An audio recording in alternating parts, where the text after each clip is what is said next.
China's real estate market is falling apart as things have quickly taken another turn for the worse. Evergrande, which was at one time China's largest property developer, has officially filed for bankruptcy and defaulted on its massive $340 billion pile of debt. The sheer size of Evergrande's debts and failure has left many experts worried that China's economy might be having a Lehman moment right now that could introduce broad contagion into the global economy. It's undeniable at this point that the carnage in the Chinese real estate market is widespread. Data has shown that new home sales for China's top property developers have dropped 33% compared to just 1 year ago. And property prices are taking a major plunge as well. While China's official statistics are reporting that housing prices have only seen a modest decline, the reality is much darker. Property agents and private data providers show that China's government is significantly underestimating just how bad things actually are in the property market. Existing home prices are estimated to have fallen by at least 15% in major cities like Shanghai and Shenzhen, and at least 25% in Hangzhou, where Alibaba is headquartered. Analysts say the official Chinese data is not reflecting the reality of these sharp property declines because it relies on survey data as opposed to data from actual recent housing transactions. This widespread downturn in the property market has impacted tons of property developers and brought them to the brink of failure. While Evergrande has been the big name poster child that most people have heard about, they are far from the only property developer that's falling apart. The major Chinese property developer Country Garden also just missed bond payments this month on its $194 billion pile of debt and warned its investors that it expects to lose $7.6 billion for the first half of the year alone.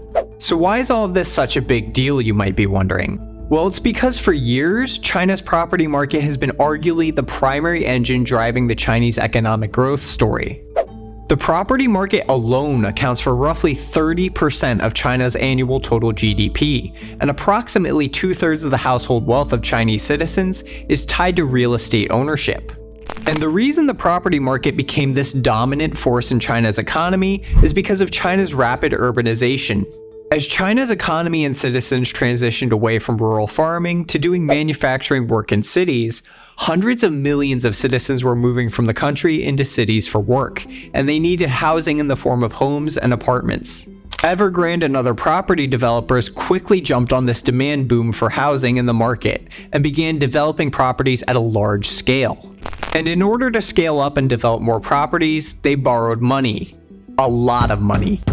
Evergrande and other property developers took on massive amounts of debt and leverage to finance their operations, and for a while the Chinese government was okay with it because it was also benefiting them.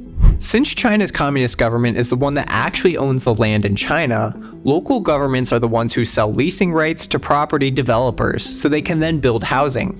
Selling these development rights to property developers is one of the local government's primary sources of income. So letting these companies take on extreme levels of debt in order to develop more and more properties benefited the Chinese government for a while, since a significant portion of this borrowed money ended up directly in the government's pockets for the leasing rights.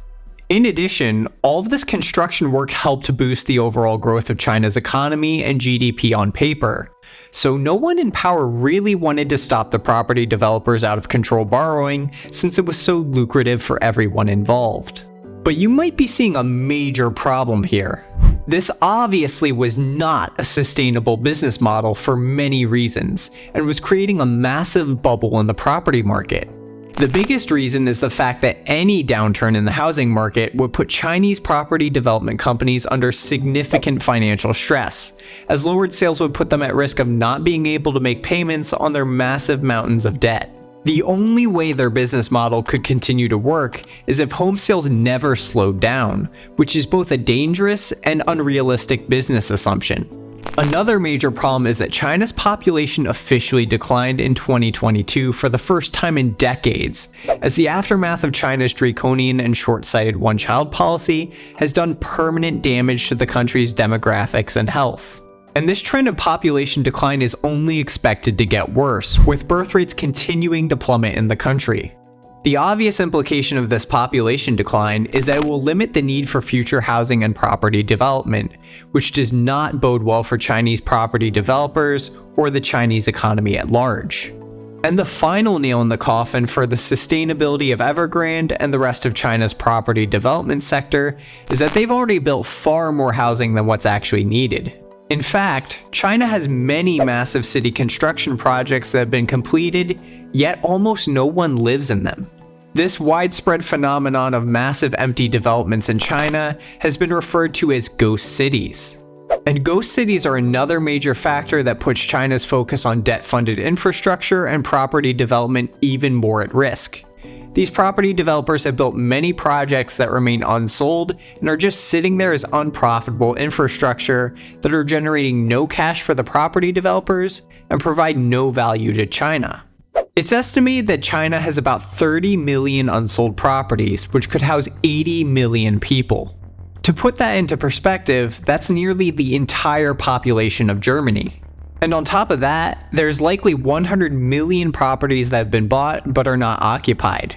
And there's a strong chance that many of these ghost cities might remain uninhabited as long-term population decline in China starts to take hold.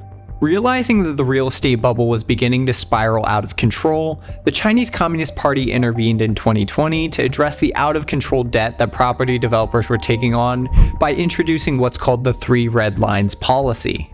This policy essentially cut indebted property developers like Evergrande off from borrowing more money unless they were able to meet the following three financial health conditions. The first was that their liabilities could not exceed 70% of their assets. The second was that their net debt could not be greater than 100% of their equity. And finally, the third requirement was that their cash reserves must be at least 100% of their short-term debt. If a property developer was unable to meet these conditions, they would have restrictions placed on their ability to borrow more money. But the Three Red Lines policy in many ways was too little, too late, as these property developers already were well in over their heads with massive debts. So the Three Red Lines policy ended up essentially tipping companies like Evergrande over the edge into default by cutting off their access to funding during COVID when home sales were already crashing. The combined loss of funding and decreased sales was the perfect 1-2 punch that began to push these companies towards failure. The Chinese Communist Party has since indicated that it may be trying to backtrack on some of the Three Red Lines restrictions in order to prevent further collapse of the housing market. But a lot of the damage might already be done, with massive companies like Evergrande and Country Garden already defaulting on their debts. And the sad truth is that property developers defaulting on their debts won't be just affecting investors. It will unfortunately be hitting average Chinese citizens hard. And that's because China's property market is structured in a way that's incredibly Ponzi-like. China uses a pre-sale system in its housing market.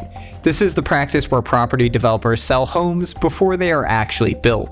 Pre-sale exists in other countries as well, but unlike other countries where only a down payment is required, China requires buyers to pay the entire amount for the home up front through a combination of loans and down payment. And worst of all, in China, the money from the pre-sale home purchase gets paid directly to the property developers before the developer has even broken ground on the building. This means that all of that money goes straight into the property developers' pockets for their immediate use, unlike in other countries where the money would be required to be held in an escrow account held by a third party until the developer actually finishes the home. This means that Chinese property developers are then able to take the money they were paid from the pre-sale home purchase and use that money to pay the company's existing debts and costs. And since Evergrande has over $300 billion in debt that they have to pay interest on, and over 100,000 employees that they have to pay, they've been using a lot of the new money from home purchases to pay their existing debts and costs, as opposed to paying for the actual construction. This has led to many pre-sale homes that are now half-built and unfinished, since property developers have run out of money to actually finish the construction.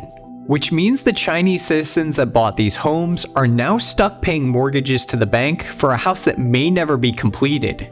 As you can imagine, this has caused massive social unrest in China, as homebuyers that have unfinished homes have even begun to organize protests and a mortgage boycott until construction on their properties resumes. In addition, since real estate is the preferred investment vehicle for Chinese citizens, with approximately 2/3 of Chinese household wealth tied to real estate ownership, the downturn in housing prices has created a situation where Chinese citizens are seeing their net worth fall significantly, which has created intense economic pessimism and led to weak consumer spending. It's rare to see organized protests in China, and major social unrest poses a threat to the Chinese government, so the housing crisis is being closely monitored by the Chinese government as it tries to fix its floundering economy. But unfortunately for the CCP, the debt situation of the property development sector might already be unmanageable. And with hundreds and hundreds of billions of dollars of debt, it's hard to know just how these defaults will impact the global economy at large and what contagion it could introduce into the system, potentially making this a Lehman moment for China's economy.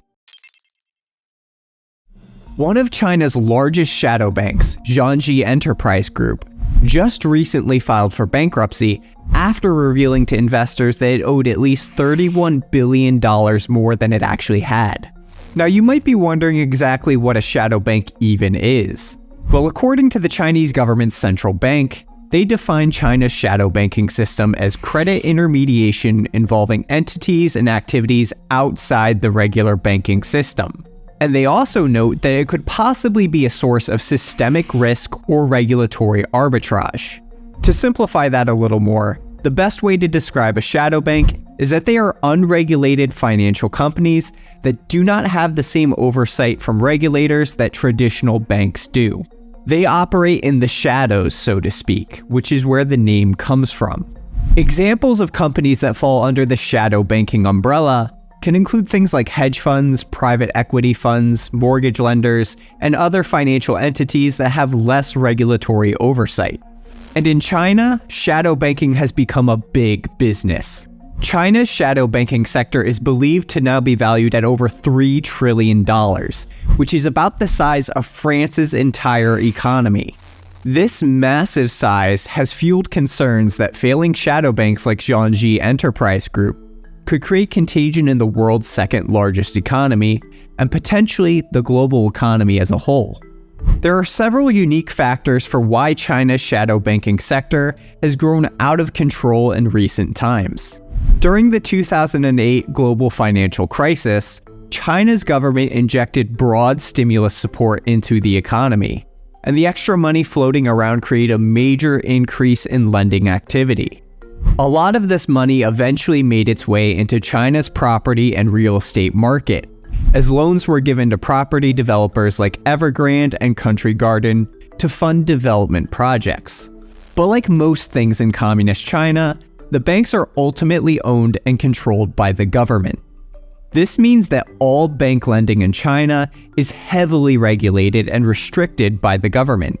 And China's government was growing more and more uneasy with the real estate bubble that was forming in the country after the stimulus injection, as speculators bought homes as investments and real estate developers continued to take out loans to fund more expansion. In an attempt to curb the rapidly growing real estate bubble, China's government began to discourage and limit bank lending to property developers in particular. In addition, since China's banking system is controlled by the Chinese government, the loans that Chinese banks extend are often to enterprises that are owned by the Chinese state itself. When combining this preferential treatment given to companies that are owned by the government with the strict lending regulations and limits on Chinese bank loans, this ultimately means that many privately owned small and medium-sized businesses in China could not obtain loans and lines of credit through traditional banking. They were a neglected and underserved population. And that's where shadow banking comes in. With many private Chinese businesses and property developers unable to get funding through the regular banking system, there was a massive and growing opportunity for financial businesses that were willing to offer loans to these particular demographics. Unregulated financial institutions that did not have the same restrictions as Chinese banks grew exponentially, as credit-starved real estate developers and other businesses were desperate to get loans from wherever they could. And investment trust companies in the shadow banking sector were able to capitalize on this opportunity and easily attracted investors to fund these loans to property developers. Investment opportunities in China are often more scarce. Investing in real estate in China is incredibly expensive, and the stock market in China has experienced major downturns. So middle class and upper middle class Chinese investors looking for higher yield investment opportunities would often give their money to investment trust companies. These companies would then pool the investor money and make loans and investments on their behalf. But this is where the problems come into play for Zhongji Enterprise Group and other Chinese shadow banks. These companies frequently had provided loans to the country's giant property developers, and their exposure to the Chinese real estate sector was massive. The growth of China's real estate bubble is well documented, and Chinese property developers had taken on extreme levels of debt that were unsustainable. When the Chinese real estate market began to take a hit and housing sales began to dwindle, this was a death sentence for many over-leveraged and indebted property developers like Evergrande, who were then unable to pay their debts. Since Zhongji Enterprise Group had lent so much money to real estate developers, and these loans quickly turned bad, the company began to miss payments to the investors in its investment products. After the company had to admit to its investors that they owed $31 billion more than they actually possessed in assets, the shadow bank was then eventually forced to declare bankruptcy. But Zhongji Enterprise Group is definitely not the only shadow bank that's facing these issues. Most other trust companies face similar exposure to the real estate sector in China, and some analysts say that many Chinese trust companies have actually downplayed and not fully disclosed their exposure to ailing property developers. It's believed that the shadow banking sector as a whole may have over 3 times the exposure to property developers than what has actually been publicly stated. After Zhongji Enterprise Group's struggles were revealed, things quickly began to unravel. Investors who were not receiving their payments began to protest outside the company headquarters, and all forms of protest are heavily discouraged and quickly suppressed in communist China. The Chinese Communist Party quickly launched a criminal investigation into the company after the missed payments, and 2 of its top executives disappeared soon after. With China's economy continuing to deteriorate and the country's real estate crisis spreading, there is concern that many other shadow banks may follow suit and fail.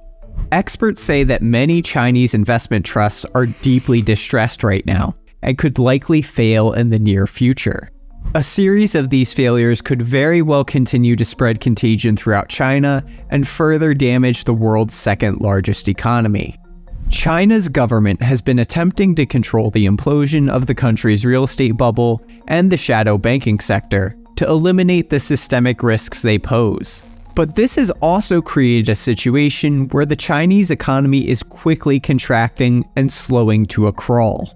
Much of China's explosive growth the past several decades has been fueled by its property sector, with that sector alone accounting for around 1/3 of the country's GDP. With the end of the country's unsustainable and debt-fueled property development, it's unclear if China will be able to find another avenue to maintain its economic growth.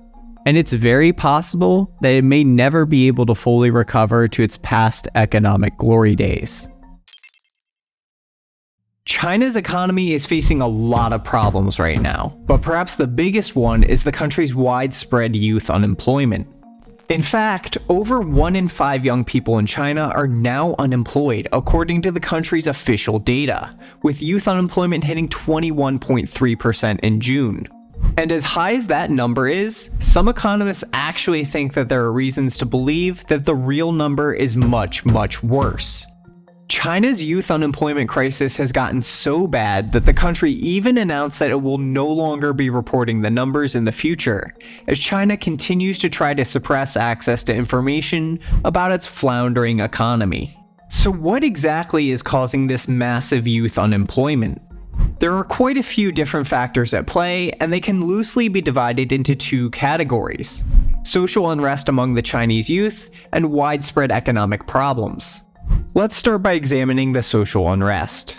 In recent years, there has been backlash from young Chinese people who are rejecting China's work culture. China has a hyper-competitive culture with massive pressure placed on people to succeed. Many Chinese families are very concerned with how to remain in China's middle class and have their children improve their social and economic status. China's hustle culture and focus on climbing the social and economic ladder has led to immense pressure for China's youth to succeed in school, work, and life. This hustle culture can be best seen in what's called China's 996 work culture. The 996 is a work schedule that's used by many of China's largest companies and industries, and it means that employees are expected to work from 9 a.m. to 9 p.m. 6 days a week. Working 12-hour days 6 days out of the week means that many Chinese people are consistently putting in 72-hour work weeks. The 996 lifestyle has been promoted by some of China's largest and most influential business executives, such as Jack Ma, the founder of Alibaba, who notoriously called the 72-hour work week a blessing.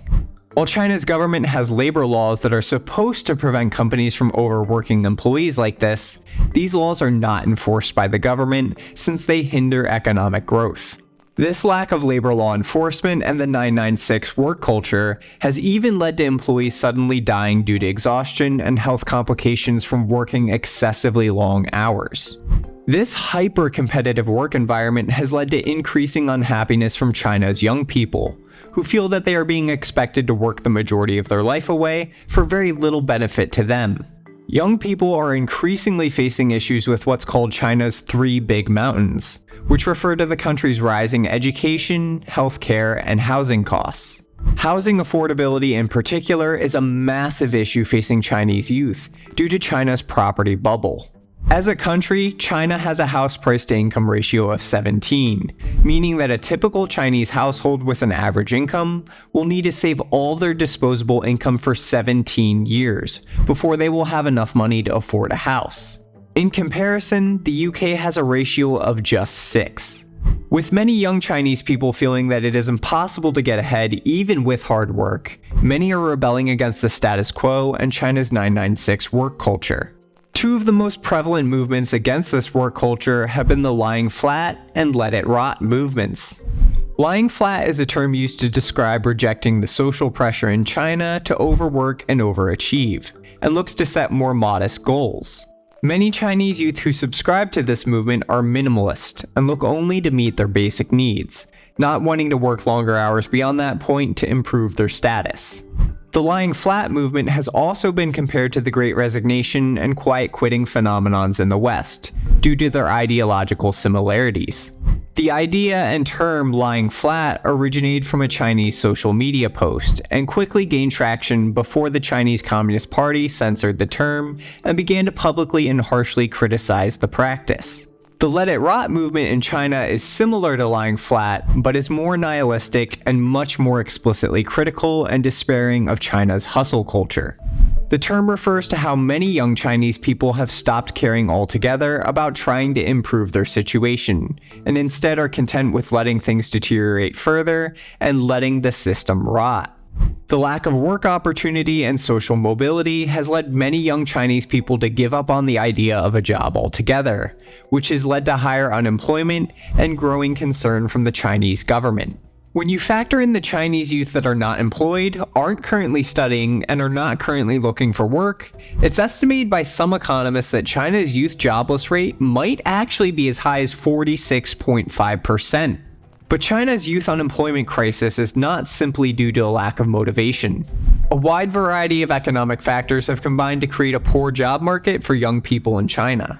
As China's economic situation has continued to get worse by most economic data benchmarks, many businesses are simply not looking to hire. And this scarce job market is hitting young Chinese people especially hard. The labor market is really competitive right now, so businesses aren't particularly inclined to hire young, inexperienced workers that they would need to train when there are a lot of more qualified and experienced candidates that are also applying to the same jobs. Another major issue is that many young Chinese graduates are getting degrees in fields where there simply aren't enough jobs.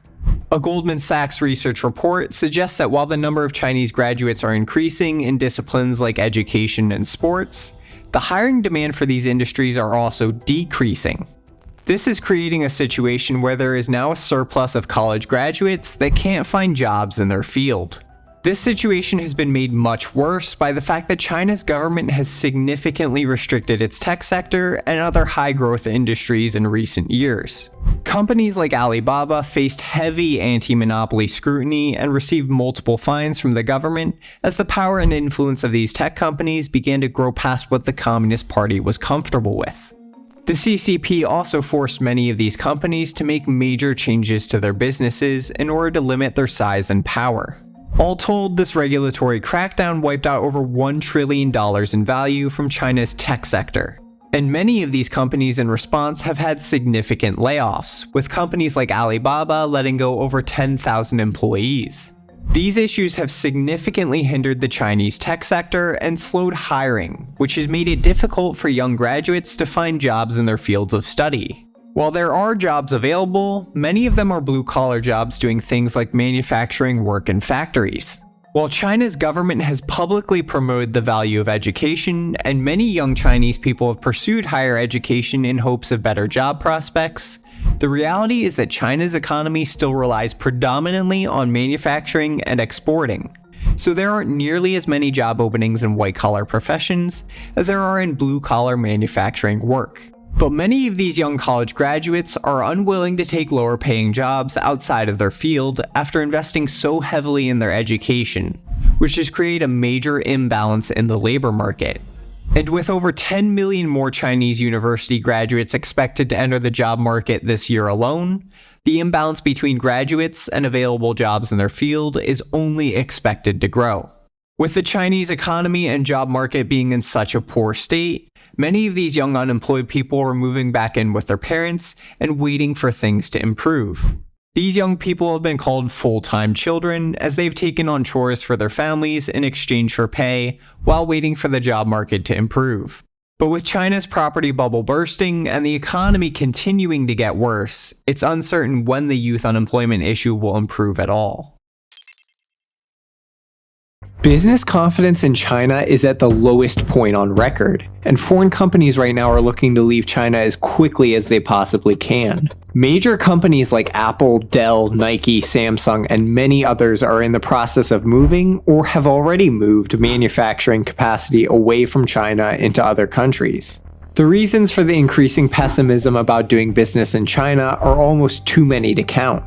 China's economy as a whole is a total mess right now, with youth unemployment rates above 21%, and the country's exports now tumbling for 3 months in a row. China's economy is also reeling from the impacts of an ongoing housing and credit market crisis, as its real estate bubble continues to pop. The Chinese economy is doing so poorly right now that many economists are now wondering if China's economy is heading for a lost decade, similar to the one Japan had in the 1990s after its own property bubble burst. And this trend of companies becoming increasingly pessimistic about doing business in China is only growing. A recent survey of businesses operating in China found that 2/3 of the 570 companies that responded to the survey said that doing business in China had become more difficult, up from less than half before the pandemic. And 3 out of 5 companies said that the business environment is more political, up from half just the previous year. And the recent economic data on current investment into China supports the survey's findings too. The pessimism surrounding China's economy has led to foreign direct investment inflows into China hitting their lowest level since it was first recorded 25 years ago, and leading to a net direct investment deficit of $34.1 billion. While the Chinese Communist Party and President Xi Jinping have been vocally trying to boost the economy and attract more investment from foreign companies, the Communist Party's actions have actually been scaring the international business community and prompting many foreign companies to leave the country. Despite the CCP's claims that they want to attract foreign investment, they've been continually implementing policies that continue to crack down on businesses and push them out of the country. Companies are still very wary about China's government due to the zero-COVID policy that lasted for years, and saw the Chinese government lock down entire cities whenever COVID cases were detected. These city lockdowns hurt consumer activity, confidence, and economic manufacturing. In the case of Apple, these lockdowns directly led to Apple having lower inventory and sales of the iPhone 14 during the holiday 2022 season. And these zero-COVID disruptions are a huge part of the reason Apple is now beginning to move more and more of its manufacturing to other countries like India and Vietnam.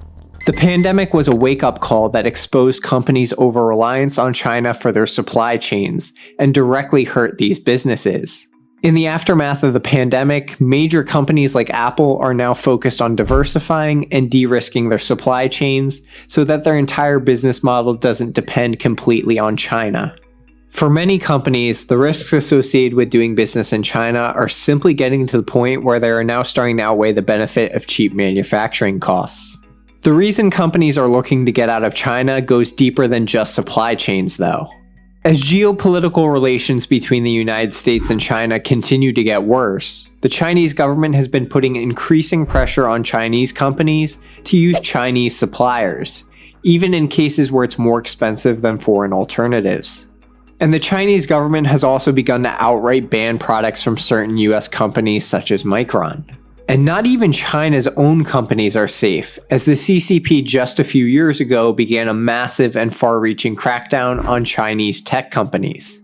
Companies like Alibaba faced heavy anti-monopoly scrutiny and received multiple fines from the government as the power and influence of these tech companies began to grow past what the Communist Party was comfortable with. The CCP also forced many of these companies to make major changes to their businesses in order to limit their size and power. All told, this crackdown wiped out over $1 trillion in value from China's tech sector. So if the Chinese Communist Party is willing to do that to its own domestic companies, they are likely willing to impose far worse regulations on foreign companies. And these regulations are only expected to get worse. China recently updated its anti-espionage laws to expand the Chinese state's ability to investigate and prosecute foreign companies. The new law broadens the definition of espionage to include all documents, data, materials, and articles concerning to national security and interests included for protection. In contrast, the previous law only covered state secrets and intelligence. And the language in this new law for national security and interests is intentionally vague and far-reaching.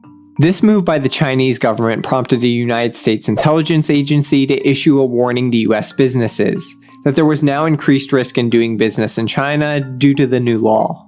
With this new anti-espionage policy, Chinese police also recently raided the offices of 3 foreign companies, including Capvision, Bain & Company, and Mintz Group. There was little explanation provided for these raids beyond unsubstantiated claims that these companies were spying and presented a national security risk. The international business community has been on edge due to these actions, and at least one major Western law firm has completely exited China in response to the recent anti-espionage law, which would reportedly prevent the company from following basic legal industry standards.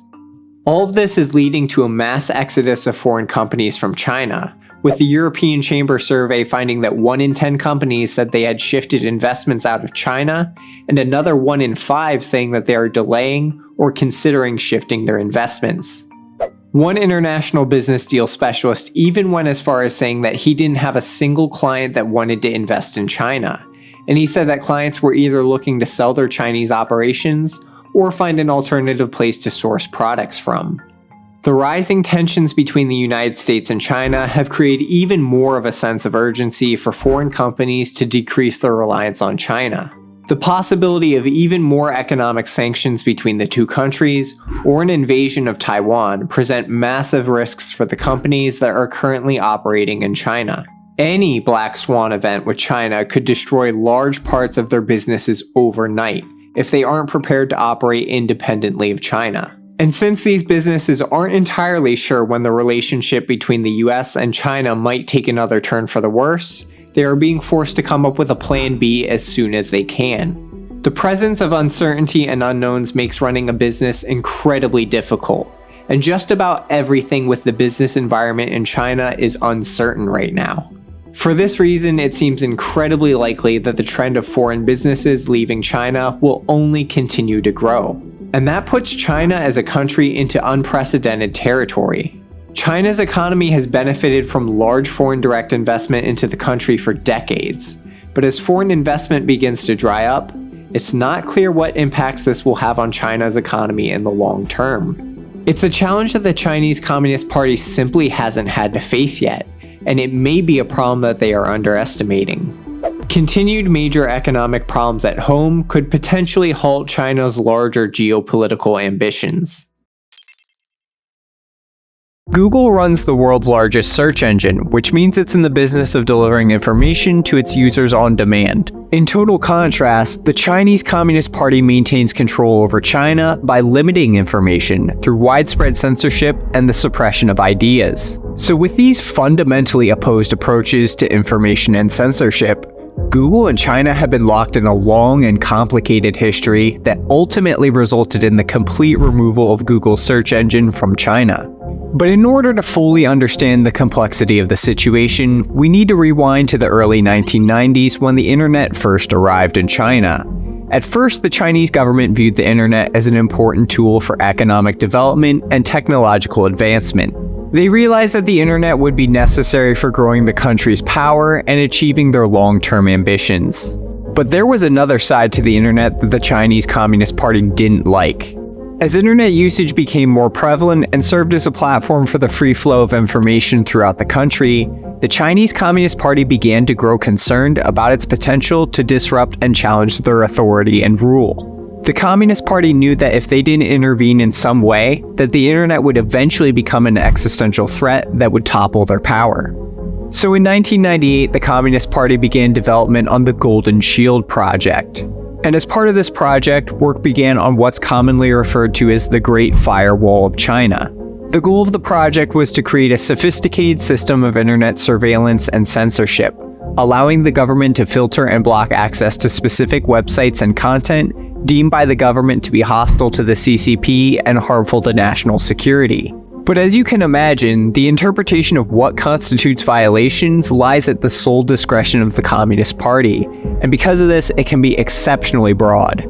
If you want proof of that, look no further than the fact that Winnie the Pooh is famously censored in China after memes comparing CCP leader Xi Jinping to the cartoon bear first started circulating on the internet. The first iteration of the Great Firewall was eventually completed in 2006 and has extensive content filtering and blocking capabilities.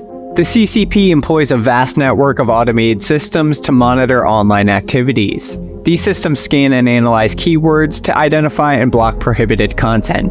Websites containing so-called sensitive topics, like human rights and democracy, are routinely blocked through tactics like URL filtering, DNS spoofing, and IP range bans. Most global social media platforms like Facebook, Twitter, and YouTube are also inaccessible, and many informational sites like Wikipedia are as well.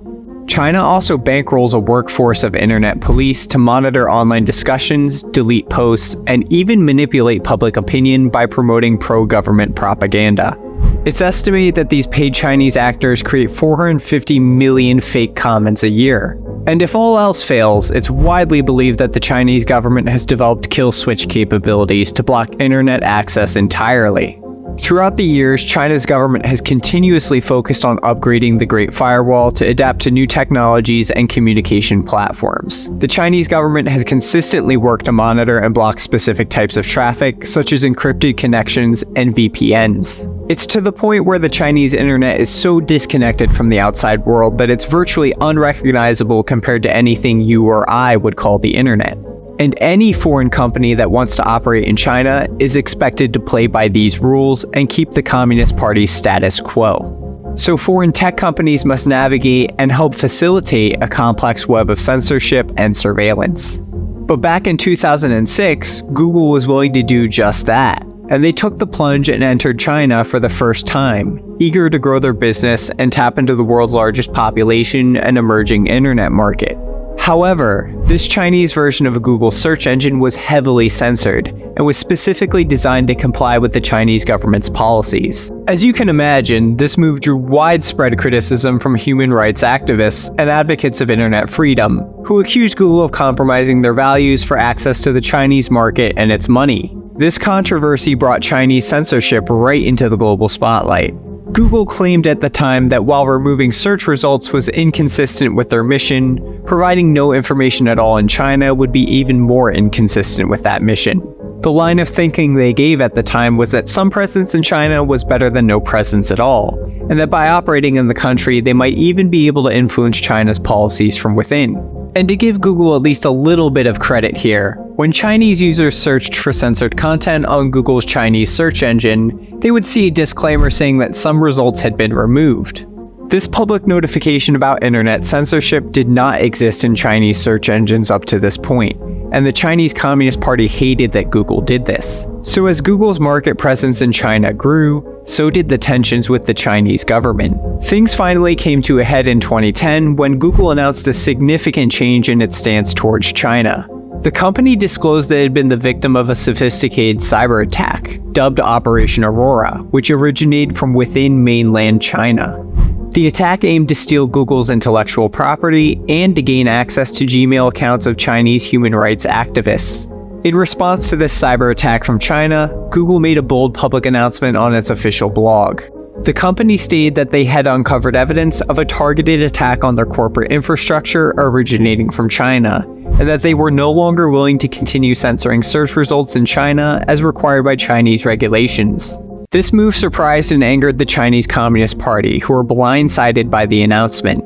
They hadn't expected Google to publicly retaliate by drawing global attention to the censorship issue with this ultimatum. But despite all this pressure, the Chinese Communist Party refused to budge on the censorship issue, and made a bet that growing Chinese internet companies like Baidu could fill the void of Google's absence. So the CCP was fine with letting Google walk out the door, and they blocked Google after it began to offer unfiltered search results. And just a few years later in 2014, the Communist Party would go even further and also block some of the few remaining Google services left in the country, like Gmail and Google Maps. Since Google's very public falling out with China, the company has reportedly made some attempts to backtrack and make inroads back into the country as it pursues new opportunities for revenue. In 2018, leaked documents reported by The Intercept showed that Google was potentially planning to launch a new censored version of its search engine for China, codenamed Dragonfly, pending approval from the Chinese Communist Party. The anonymous source speaking to The Intercept about Project Dragonfly spoke out due to ethical concerns about Google participating in Chinese censorship, and how the project was being planned by a small group of top executives at Google with no public knowledge or scrutiny. The search engine was demonstrated to the Chinese government, but the project has reportedly been sidelined after internal conflict at Google and the aftermath of the public backlash from the original leak in The Intercept report. Google's complicated history with China reflects the complexities and dilemmas that arise when companies try to operate in China under communist rules and regulations. The Chinese market may be very large, but if companies want to operate in the country, they have to be complicit with the CCP's systemic abuse and censorship. And unfortunately, many companies are all too willing to make that choice for the sake of greater revenue and profits. The story of Google in China serves as a valuable reminder of the Chinese Communist Party's never-ending conflict with information and free speech, and the ethical compromises that companies make when operating in China. Unless you've been living under a rock the past few years, you've probably heard by now that China has been increasingly threatening to invade Taiwan, and this is worrying other countries around the world. But what you might not know is that there's one company located in Taiwan that is essential to the entire global economy, and it's one of the main reasons why China, the US, and the entire rest of the world is so concerned about Taiwan right now. And that one company is called Taiwan Semiconductor Manufacturing, also known as TSMC. Taiwan Semiconductor Manufacturing is the largest independent semiconductor foundry in the entire world, and manufactures the most cutting-edge semiconductor chips in existence. And semiconductor chips are used everywhere in the modern economy. These chips are what power everyone's computers, phones, and the data centers that companies rely on today. But semiconductors are also essential components in other important things that people might not immediately associate them with, like cars, planes, medical devices, home appliances, and military defense systems. There are currently around $550 billion in semiconductor sales a year, and analysts estimate that this number will grow to $1 trillion a year by 2030. So the fact that Taiwan Semiconductor Manufacturing is the largest semiconductor foundry in the world makes this one company absolutely essential to the global economy. And when I say that TSMC is the largest, what I really mean is that it completely dominates the semiconductor foundry market. TSMC has a market share of approximately 54% of the global foundry market, and Taiwan as a country has an estimated 63% of the market. No other company or country even comes close to those numbers. Even more critically though, it's estimated that Taiwan accounts for 90% of the manufacturing capacity of the world's most advanced semiconductor chips. Semiconductor manufacturing is unbelievably complex, and because of this, many companies don't have the capability to make the most advanced chips themselves, and they stopped trying to make them a long time ago. To give you an idea of the complexities involved in making semiconductors, not only are you manufacturing at the scale of nanometers when making them, but they also have to be made in clean rooms because even a tiny speck of dust during manufacturing can ruin a semiconductor. The transistors found in cutting-edge semiconductors today are around 7 to 10 nanometers in thickness at this point. For context, a human hair is around 100,000 nanometers wide, which goes to show you just how inconceivably small and precise semiconductor manufacturing actually is. In very oversimplified terms, semiconductors are made using large and thin sheets of silicon called silicon wafers, which serve as the base of the semiconductor. These silicon wafers are modified from the ground up in layers by depositing extremely thin layers of material on the wafer. Before the next layers can be deposited on top, the current one needs to be modified first. Before modifications can be made to the layer, it has to be covered with a light-sensitive coating first that changes how light interacts with the material underneath. This coating then makes it possible to use photolithography technology. After the coating has been applied, photolithography machines then expose the layer to deep ultraviolet or extreme ultraviolet light in order to pattern the tiniest details onto the chip layer. These machines are incredibly precise, and many of these details that they are imprinting are thousands of times smaller than a grain of sand. Once the lithography process is complete, the excess light-sensitive coating that was applied has to be removed in what's called the etching process, in order to leave the intended pattern behind on the layer. This series of steps will leave a transistor pattern on that chip layer. All of these steps are often repeated many times in the manufacturing process to create additional layers. There can often be 30 layers that are stacked on each other in a single microchip. And there are often many more steps in the process depending on what type of semiconductor is being manufactured. Once all of these steps and layers are finished, the silicon wafer sheet can then finally be cut into many small semiconductors. The way semiconductor chips generally work is that the more transistors that are able to be crammed into the chip during the manufacturing process, the more powerful the chip will be. These manufacturing improvements often involve packing more transistors using incredibly precise lithography and are described in terms of nanometers by the semiconductor industry. You can think of smaller nanometers as being like a semiconductor industry term for a new generation of chip. The less nanometers, the better the chip. Taiwan Semiconductor Manufacturing is one of only 2 companies in the world that currently has a 3 nanometer process, with the other company being Samsung. This puts TSMC at the cutting edge of semiconductor manufacturing and is what lands them high-profile clients like Apple.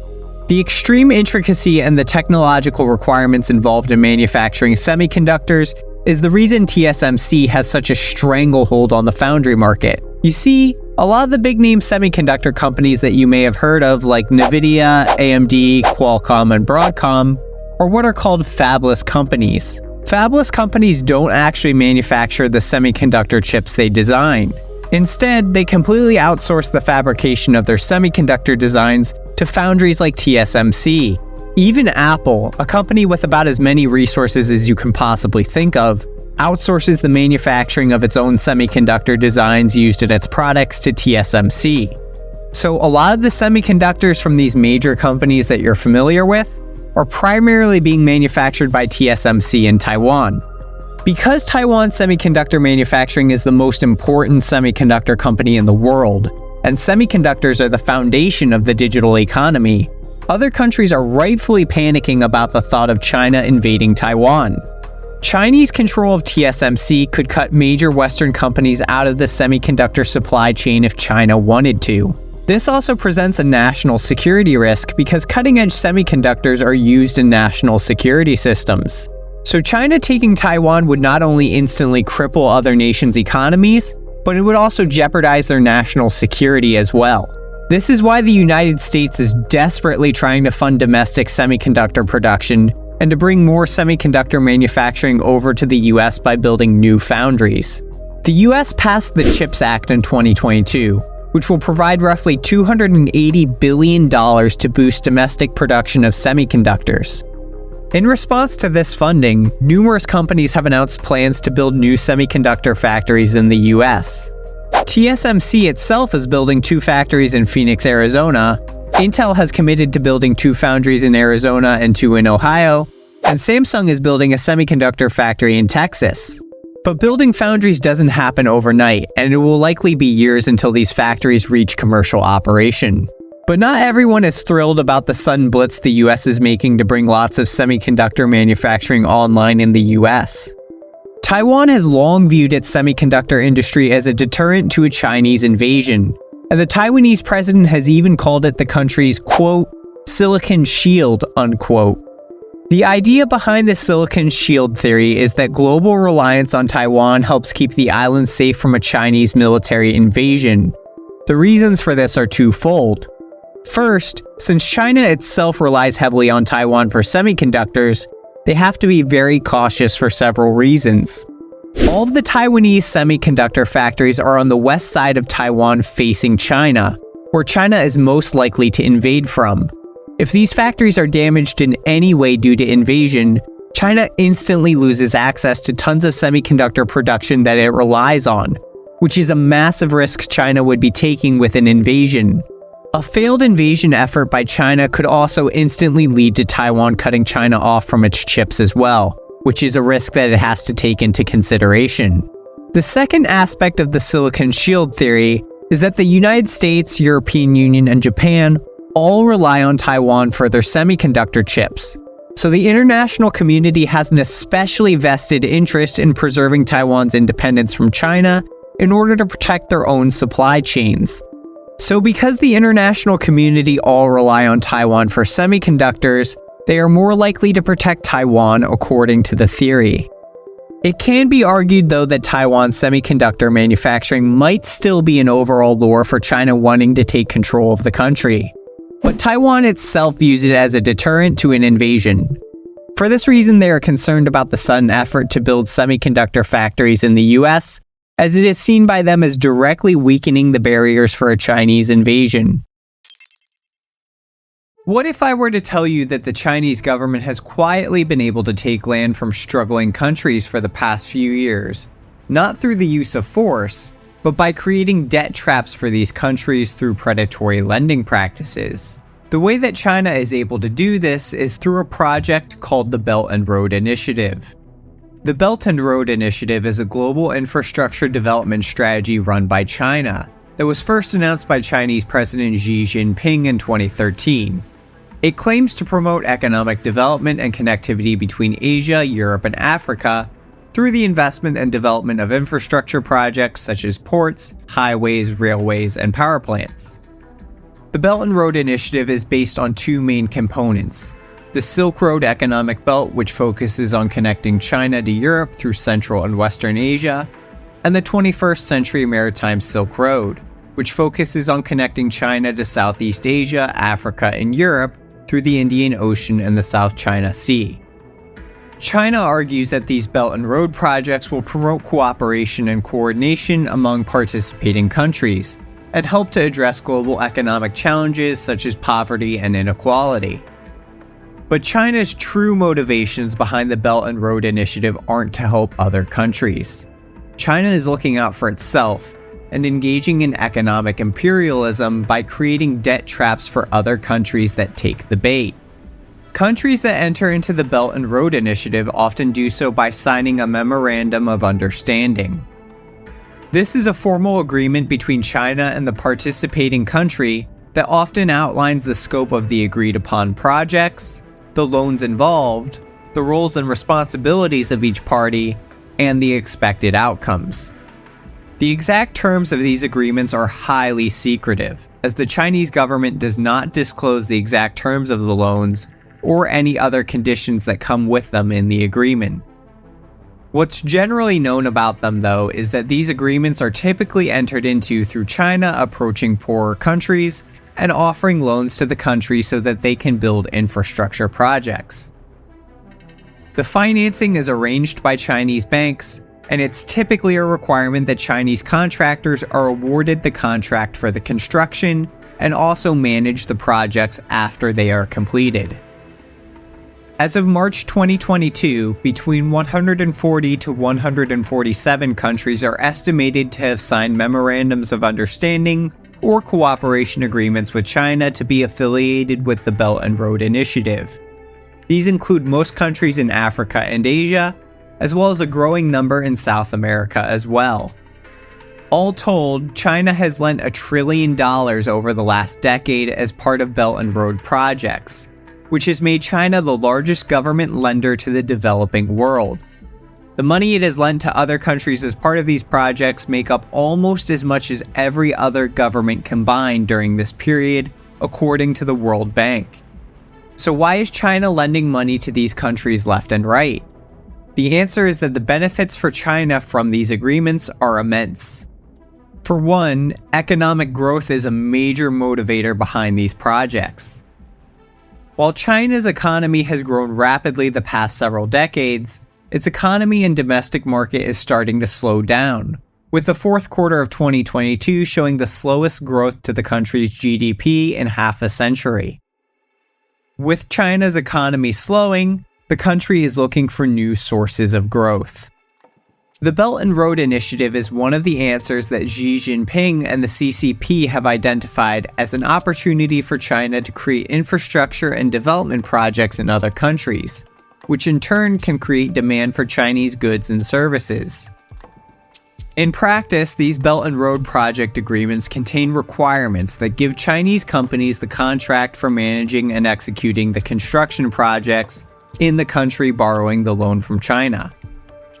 So the Chinese government gives the loan to the borrowing country so that the country can use it to pay for the project's construction. But the country then pays that money from the loan right back to Chinese contractors, since they are the ones being used for the project's construction as required by the agreements. In this way, most of the money from the Chinese government loan flows right back into China's economy. China also benefits by being able to use excess domestic production in certain resources like steel and cement for these Belt and Road projects. The Belt and Road Initiative provides an opportunity to export this surplus capacity to other countries. For example, China is far and away the largest steel producer in the world according to the World Steel Association. China is also the top producer of cement and accounted for over 7 times as much cement as the next highest producer in 2021.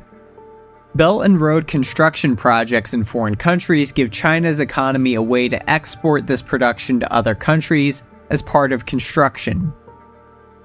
Another key benefit of the Belt and Road Initiative to China is that it focuses on increased connectivity through building logistics projects like ports, highways, and railways. This increases China's trade potential with neighboring countries through improved infrastructure, which can help them to gain access to new markets for their goods and services. Greater connectivity also gives China easier access to trade for key natural resources in other countries. But perhaps the biggest benefit China gains from the Belt and Road Initiative is increased political influence over the countries that it partners with. Since China is lending money to other countries to help them fund expensive infrastructure projects within their countries, this provides them with significant leverage and influence over these partnered countries that owe them large sums of money. This gives China a way to exert influence over other countries in strategically important regions for them, such as Central Asia, to promote their own political and strategic interests. Once China has invested billions of dollars in a foreign country, and that country becomes indebted to them, it gives China immense political sway over what that country then does. This is why China is willing to invest in just about any project that a developing country wants. Because even if the project fails or the country defaults on its debt to China, China will still come out on top through its increased influence and ability to seize collateral from the loan default. This is why China is more concerned with entering into agreements than anything else. Once they have an agreement with a country, they benefit in some way or another in nearly all situations. It's a heads I win, tails I still win situation for them. In fact, it could be argued that China benefits the most from when a country defaults on its debt to China and is unable to repay the loan back. This is because if the country fails to pay its loan back to China, the project can then come under Chinese ownership and control. So despite the Chinese government's claims that the Belt and Road Initiative is intended to create economic growth and opportunity for other countries, the projects that the CCP has prioritized for the initiative have been made for largely strategic and political reasons primarily, not economic ones. China doesn't really need a project that they fund to be economically viable for the country that's requesting the project. If the project is unable to earn enough to support the loans incurred to build the project, it's even better for China because then they can take ownership outright. Look no further than the Hambantota port that Sri Lanka built using a loan from China. Despite the fact that feasibility studies showed that the port would never work, China was willing to pay for the port when no one else was willing to lend money to Sri Lanka for a port that they knew was doomed to fail. The port then opened in 2010 and was immediately unprofitable and unable to facilitate enough trade to pay back the loan to China. So China negotiated with Sri Lanka to foreclose on the port. This conveniently gave China the port and 15,000 acres of land in Sri Lanka for 99 years. All things that China would never have been able to obtain if Sri Lanka had not defaulted on the loan. This gave China control of territory near a strategic rival in India, and a key foothold near the Indian Ocean, which is economically and militarily significant.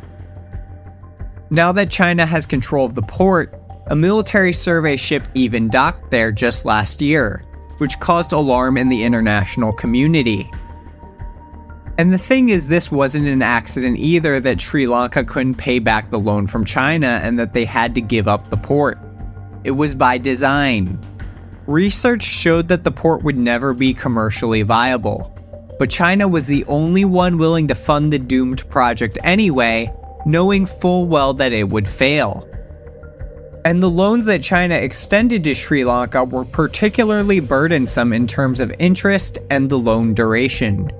Chinese loans carried an average interest rate of 3.3% compared to Japan's 0.7%. The maturity period for Indian and Japanese loans were also 24 years and 34 years respectively, compared to just 18 years for Chinese loans. And China ultimately owns 20% of Sri Lanka's public external debt, according to a recent study. So pushing Sri Lanka over the edge for strategic gain wasn't an accident, it was the goal all along. This isn't an isolated case either. Similar things occurred with the country of Tajikistan, where China owns approximately 60% of the country's international debt. In 2011, Tajikistan's parliament agreed to give China 1,000 square kilometers of land in exchange for China waiving a large part of their outstanding debt, running into the hundreds of millions of dollars. In addition, the country has also allowed China to develop and mine some of the country's gold and silver deposits in exchange for relief on the debts that it owes to China. Through these debt traps that China creates by providing large loans to struggling countries, China is then able to capitalize when the country inevitably fails to pay back the loan by taking payment in land, natural resources, and other things. It's estimated by the World Bank that approximately 60% of all Belt and Road Initiative loans are with countries that are in financial distress. While extending tons of loans to countries that won't be able to pay the loans back doesn't make sense in terms of getting your money back, the Chinese Communist Party was happy to make the loans knowing that they would get a return on their investment through political and strategic gains instead. Chinese banks were told by the government to extend loans for the projects, despite the Chinese banks knowing that the projects were not financially and economically viable.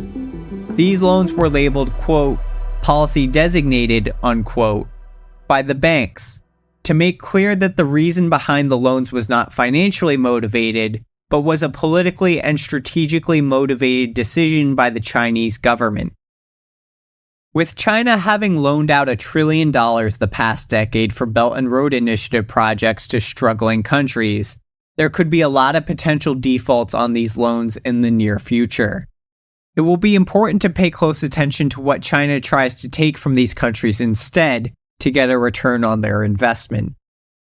But be sure to let me know your thoughts about the situation in the comments below, and make sure to subscribe to the channel for more finance-related content. Thanks.